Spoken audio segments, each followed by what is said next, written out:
Attendez, on est exactement où? ça. C'est exactement ça. Est-ce qu'on changerait pas maintenant? Est-ce qu'on passerait pas aux Black Champions?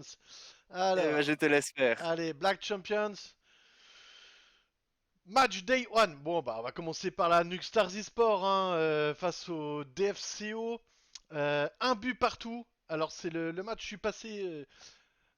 passé hier sur le live et j'ai pas eu le Ouais. temps d'aller engueuler mes joueurs sur, sur ce match-là. Mais non, pour moi, alors en plus, faut savoir, je le dis depuis mes débuts chez eSport FA, parce que Misa m'avait posé la question sur le premier live. Pour moi, le DFCO sera l'équipe surprise de cette saison. Ouais, Alors, c'est vrai, parce à que quel, en deux à quel stade, rechants, je sais j'ai pas. remarqué cette phrase. Ouais, à quel stade, je sais pas. Je sais pas si. Déjà, on peut dire que c'est quoi qu'il arrive une bonne surprise, parce que c'est la première année du DFCO, et qu'ils sont dans les 24. C'est ça. Ouais, c'est déjà, ils ont confirmé. Ils ont Voilà, confirmé. déjà ils sont dans les 24. Mais là, hier, ils ont joué contre l'équipe, la mienne, mon équipe dont je suis le président. Donc voilà, hein, le cœur parle aussi. Et un but partout. Et je sais qu'à 0-0, mon joueur a essayé de faire la petite panenka sur un penalty. C'est pas passé. C'est pas passé. Donc, Eh oui. voilà, j'avais dit que je tirerais les oreilles, j'ai Tout a pas encore eu le commencé. temps. Mais voilà, c'est l'équipe de cœur du coup contre l'équipe qui pour moi sera, je pense, la surprise de la saison. Et donc un but partout pour moi n'était pas du tout un mauvais résultat pour nous. On enchaîne sur Atlantide Wave contre Bergerac. Atlantide, écoute, ça fait plusieurs fois que je les commente et tout ça. C'est pas une surprise. Ouais. Pas du tout une surprise, hein. Pour moi, la meilleure équipe, voilà. Enfin, faut confirmer, on peut toujours dire la meilleure équipe, mais il faut toujours confirmer l'année suivante. La Louvière qui bat la Wanted 1-0. Match nul entre la Zephyr et Van, un but partout. XIV et Orcs 0-0, donc un match de milieu de terrain. Et la Team Rocket contre Sainte-Geneviève. Donc Team Rocket qui bat la Sainte-Geneviève 2-0. Ce serait pas une petite surprise ça? Ou c'est moi qui... Je me trompe ou... Après, Neraviv, justement, le GM de la Team Rocket avait dit qu'ils allaient rentrer dans cette Champions sans se poser de questions. Ouais. Donc, on sait que la GS a fait des très bonnes qualifiers, surtout une compétition où ils se sont représentés haut la main, justement. La Team Rocket, ça a été peut-être un petit peu plus compliqué, mais ils ont quand même été présents, bien placés à chaque fois. Donc, oui, à la fois, c'est une surprise et finalement, bah, c'est une équipe qui sait également défendre, qui sait également attaquer. On n'a pas non plus vu la physionomie du match. Hein, c'est possible que voilà, le match soit totalement mérité en plus pour la Team Rocket, justement, sur ce score de 2-0. Mais après, au vu des qualifiers, je te rejoins. SGS aurait peut-être pu chercher un petit point minimum. Eh ben, très bien. On va passer donc à la journée 2. Eh ben, c'est à toi la journée 2. Ah oui, donc la Team Rocket, comme on a dit, hein, qui avait fait un bon résultat au premier match, a perdu face à Vannes. Vannes, une très belle équipe également. Bergerac, qui chope ses premiers points face à Dijon. Dijon, deux matchs nuls lors des deux premiers matchs. SGS, qui s'est bien rattrapé en battant Orcs. La XCIV, qui perd 1-0 sur son terrain face à la Louvière. Wanted NBD 3-0 face à la Nukstar. C'est pour ça le tirage des oreilles, hein, on est d'accord? C'est surtout pour ce Bien résultat-là, sûr. j'imagine. Et la Zephyr qui a failli justement tenir en échec Atlantid Wave sur le score de 3-2. Mais bon, on sait que justement, c'est toujours compliqué ces matchs-là. On l'a vu lors du grand format entre justement Fréjus et Dijon. Des matchs très serrés. Généralement, ça joue souvent à un petit détail hein, sur Oten. C'est très très très serré à chaque fois. Eh ben écoute, très bien. On va passer maintenant au classement.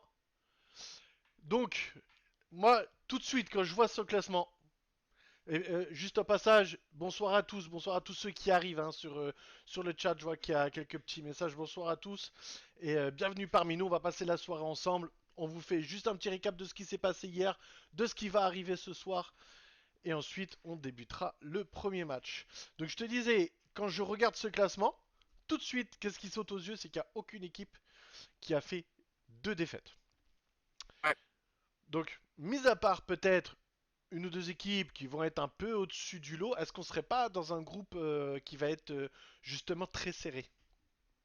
Si, ça c'est sûr et certain que pour les places du bas, en tout cas, ce sera très, très serré. Pour les places du haut aussi, je pense que voilà, il y a de quoi tenir en échec cette équipe d'Atlantid Wave, hein. On voit la Louvière qui a très, très bien, débuté, son championnat. Mais maintenant, voilà, à confirmer bien sûr. Ensuite, dans les places du milieu de terrain, on voit que enfin du milieu de tableau, pardon, on voit que, bah, ça se tient déjà en 2 journées, en un point entre, la 7e et la 12e place, hein, entre ceux qui ont fait le double match nul et ceux qui ont fait un match nul et une défaite. Faudra attendre quand même quelques journées les amis pour avoir, une idée un petit peu plus précise par rapport aux Black Champions Pardon. pour ce championnat. Exactement. Alors, qui dit Black Champion Championnat dit journée 3 pour ce soir. Et donc la journée 3 pour ce soir, ce sera la Team Rocket contre Atlantid Wave. Et donc ça, c'est le match qui va nous démarrer la soirée. Donc on pourra directement rentrer dans le vif du sujet parce que là, waouh, je pense que ça va être un très gros match. Hein, ouais. Je l'attends ce match-là vraiment. Hein. Ah, ça, c'est sûr et certain que ça va aller très très vite, hein. On connaît la qualité justement de l'équipe d'Atlantide. On n'arrête pas d'en parler déjà depuis le début de ce live, mais également dans les autres émissions. Donc, on va voir comment la Team Rocket va pouvoir trouver la clé pour ce genre de rencontre. Et enfin, peut-être leur donner une défaite parce que moi, à chaque fois, en tout cas, je sais pas si je suis porte-bonheur d'Atlantide, même si je pense qu'ils ont pas besoin de moi. Mais chaque stream où je suis présent, en tout cas, ça finit toujours par des victoires pour Atlantide. Donc, si jamais Atlantide cherche une mascotte, on sait jamais. Pourquoi pas? On sait Pourquoi jamais, pas? hein. Dépose ton CV. Et donc ensuite, on enchaînera directement à 21h45 avec la Wanted contre le Dijon FCO, Sainte-Geneviève One Vision contre la Louvière, Orcs contre Vanosé. Et à 21h55, ce sera la Zephyr contre Bergerac et XIV contre la Nuxstars eSport. Où là, pareil, il va falloir commencer. On va pas dire aller chercher les premiers points parce que dans cette poule, on l'a vu que tout le monde avait des points. Mais il va falloir aller chercher les premières victoires pour certains. Voilà, si certains m'ont entendu, vous C'est savez de qui absolument je pas parle. visé cette phrase. Et Tout de donc, suite, donc du coup, la la, journée 4. Allez, je te laisse faire la la journée 4. quatrième journée, hein. La quatrième journée, les amis, hein, déjà, hein.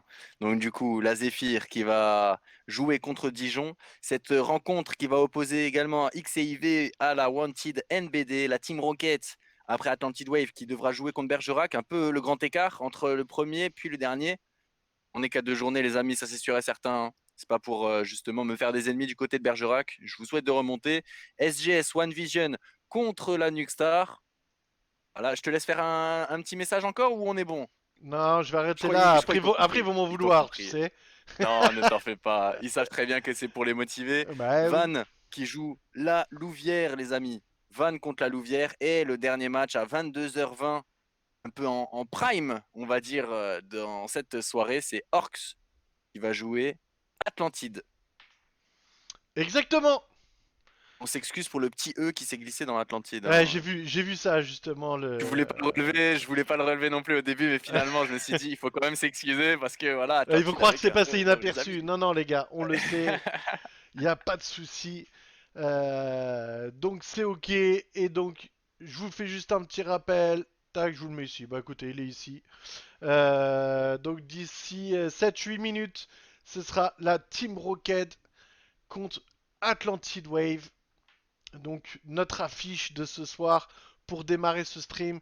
Ensuite, on passera en multiplex. Quatre autres affiches comme vous les voyez juste ici. Remultiplex et on finira par les deux affiches grâce Nantes contre Atlantid Wave et la Orcs. Eh ben écoute, je pense qu'on a fait un bon petit tour du programme de ce soir. Ce que je vous propose, c'est petite pause vidéo pour tout le monde. Les- Et on revient d'ici 2-3 minutes pour le démarrage de notre première affiche. Yes, allez, à Allez, tout à l'heure, les à amis. tout à l'heure. Ah, on va y passer avant que le match soit un peu trop lancé. J'ai ici la Nuxstars eSport contre XCIV. Donc j'ai mis le stream en grand écran. Voilà. D'ici 2 minutes, XIV à la balle. XCIV à la balle. Donc dans 2 minutes, voilà. Pourquoi Ah, pas sur cette frappe de loin? Non, je rigole, les amis, ne vous inquiétez pas. allez, c'est parti. En tout cas, le gardien de la Nuxtar qui dégage le ballon loin devant. Allez, la défense. Il y avait hors-jeu. Flint 34, le buteur, l'extraordinaire buteur de la Nuxtar. Présente-nous un petit peu aussi Bah écoute, alors, parmi les joueurs de la tu vois, Nuxtar, alors s'il y je a vais deux, te... trois Écoute, pépites. ça va être très rapide, je vais t'expliquer pourquoi. Parce que les joueurs, je commence à vraiment les connaître. Parce que, donc moi je suis pas le GM Nuxtar, en fait je suis le président de la structure. Et dans Ouais, chaque, en fait, on a une façon de gérer hein, qui, je pense est comme beaucoup de structures similaires. Hein. Mais j'ai une confiance aveugle en mes GM. ouais. Donc Bah c'est-à-dire écoute, que c'est très voilà, très bien. ils gèrent leur structure. Moi, je leur équipe et que ce soit sur n'importe quel jeu, hein, parce qu'on n'est pas que sur FIFA. Mais je leur demande voilà, d'avoir un petit retour sur de temps en temps sur leur compétition ou quoi, pour déjà que le staff et tout soit au courant et que on puisse, voilà, j'ai un community manager hein, à la Nuxstar, donc qu'ils puissent Ok. avoir les informations et tout et qu'on puisse suivre. Et la relation du coup passe très bien comme ça parce que du coup je préfère que les joueurs portent plainte à leur GM et qu'ensuite les discussions soient beaucoup plus simples avec les GM entre GM et la structure plutôt que Mm. vous voyez comment ça se passe quand il y a 50 personnes dans un endroit et que t'en as 10 qui sont pas d'accord et 40 qui ont la vie différente. Vous savez comment ça se passe, donc c'est comme ça qu'on fonctionne à Nuxstar. Donc voilà, je commence à vraiment les connaître. Et je sais que Flint est notre grand bruteur. Après, au milieu de terrain, j'ai Kanté. Kanté au milieu de terrain. J'ai Nono qui est le GM de cette section FIFA Club Pro qui est fantastique. Les gars, vous connaissez. Moi, je suis parisien, mais lui, c'est un Marseillais. Mais voyez, on arrive à s'entendre quand même. Comme Donc, quoi, comme quoi, les amis, hein, comme on comprend quoi. pas tous ces Ah, non, problèmes non, géopolitiques. vraiment, Hein. Vous vraiment, voyez, j'ai une si des chance. Marseillais et des Parisiens arrivent à travailler Ah, ensemble. exactement. Et j'ai une chance de J'ai l'avoir. Et ça, je le eu un peu dis, peur pour toi là. je le dis clairement, j'ai vraiment de la chance de l'avoir. Quelqu'un de droit, carré et tout, vraiment très très agréable à travailler avec lui. Donc Ce voilà. corner, hein, bien travaillé. Non, ce sera arrêté par le gardien de la Nuxstar, justement, sur cette offensive de XIV. Est-ce qu'il va Et la pouvoir Nuxstar qui part partir? très rapidement. Je te Ah, laisse la commenter. là, j'ai cru qu'il allait partir. Après, je me suis posé la question s'il était pas en jeu même à un moment. Mais malheureusement, il manque AMC ce soir pour la Nuxstar. Ah ouais, Indigo. Allez, 70e minute de jeu. Je peux vous dire que ça a bougé ici. Hop, je vous mets le lien. Je me permets de vous tenir au courant. Hein, voilà. Regarde, 91e C'est minute de jeu, c'est un but terminé. partout, et C'est ça se terminé. C'est finit. voilà. Voilà, ça se finit là-dessus. Et premier point Entre. pour la FRS face à l'une des meilleures Et équipes ouais, de la énorme, conférence, voire énorme. peut-être la meilleure. Joli premier point à vous. C'est Bravo. ah, c'est quoi cette équipe? Ah, j'adore mon équipe. Hein. C'est vraiment c'est la Cap- surprise. C'est On ça. l'a vu déjà en conférence, non, en qualifiers. On a perdu contre les deux derniers de la poule. On a gagné contre les meilleurs. Et alors qu'il y a un but en bas à gauche? Ah, ouais, mais c'est un match de championnat si je me trompe pas, donc du Ok, coup, d'accord. ça ne joue pas. D'accord, c'est ouais, c'est un match C'est des voilà, chauds. je regarde La du coup NFM. quand je vois match amical, du coup je sors parce que du coup je me dis que c'est la bonne. Donc là c'est la Louvière contre Sainte-Geneviève. Marty pas là ce soir. D'accord. Toujours à 0 hein, entre la Louvière et SGS. Ouais. Des équipes. J'ai l'impression que c'est un match du milieu de terrain. Ils se tiennent, ils avancent jusqu'aux 30 mètres, et après ils se font rattraper par la défense, et ça repart de l'autre côté. Alors Peut-être regarde. va-t-il Ouh, me la faire feinte de frappe. mentir? Il a voulu faire la feinte de frappe. Elle est un petit peu trop longue à faire là. Soit tu t'arrêtes directement, soit tu essaies de faire un petit crochet tout de suite. Je pense pour moi, il a pris la mauvaise option. Et en tout cas, je peux vous dire, il a fallu que je quitte cet écran pour que la Nuxstar ouvre le score. Un but à 0, 78e minute de jeu. Et voilà, ça c'est ce qui ravit tous les fans, justement Je de la repars. Nugstar. Je lâche ce stream. Hop. On va éviter tout souci avec, avec les astres. Exactement. On revient sur la Louvière Sainte-Geneviève. Et c'est Flint. On me dit dans le chat, on me dit que c'est Flint, le buteur, le grand attaquant, comme diraient les Marseillais. Le grand attaquant tant attendu depuis toutes ces années. Et Toulon qui a gagné 2-1 face à Obsession Gaming. Ah, Merci à vous, hein. Merci à vous les ouais, amis dans merci le pour chat les hein, parce infos les gars en que passant, hein. vous êtes nos yeux. Exactement, ça fait plaisir. Comme je vous dis, on a eu des petits problèmes ce soir avec les connexions et tout ça. Donc on fait de notre mieux. Et donc Toulon qui bat Obsession Gaming. Donc du coup, Toulon qui va se retrouver avec 6 points à la troisième journée. Ouais, très très bon début de championnat hein, pour Toulon. Toulon qui avait très bien commencé ses qualifiers, qui était même chapeau 1 et qui après justement a vu ses adversaires le rattraper petit à petit. Mais là, dans cette conférence, il montre bien que voilà, faudra compter sur cette équipe toulonnaise. Championnat, je vérifie encore, hein, les gars. On a un but ici, mais si je me trompe pas, c'est du championnat. Pour l'instant, nous avons que la Nuxtar eSport, la Louvière. J'attends que ça s'affiche. Championnat, c'est exactement ça. Euh, FRS ne joue pas tout de suite. J'ai un championnat. Eh bien, écoutez, il nous reste 2 matchs. On va finir celui-là. Donc, la Nuxtar eSport, c'est la 90e minute. Et ensuite, nous finirons, avant de passer à la journée 4, nous finirons sur la Louvière contre Sainte-Geneviève. Et donc, 90e minute, la Nuxtar eSport 1-0. Qui a le ballon? Est-ce qu'ils vont avoir le temps? Militari a voulu mettre un petit centre. J'aime pas ces moments-là. Pourquoi? Parce qu'on sait qu'il faut garder le ballon. Et en fait, Regardez. dans ma tête, c'est pourquoi tu mets pas un centre? Tu l'as, t'as ton deuxième attaquant qui arrive, ton milieu de terrain, je veux dire, qui est en train d'arriver au deuxième poteau. Tu patientes et là, tu fais ta petite passe, tu fais quelque chose, mais tu gagnes du temps. Et donc là, on est le match, le coup de sifflet final, et c'est donc la première victoire pour la Nuxtar Sport après une victoire, après un nul et une défaite. Voilà, les trois sont faits, un nul, une défaite, une victoire. Le championnat est aussi lancé pour la Nuxtar Sport. Allez, on va maintenant la Louvière. Au moment où on arrive, il y a le but.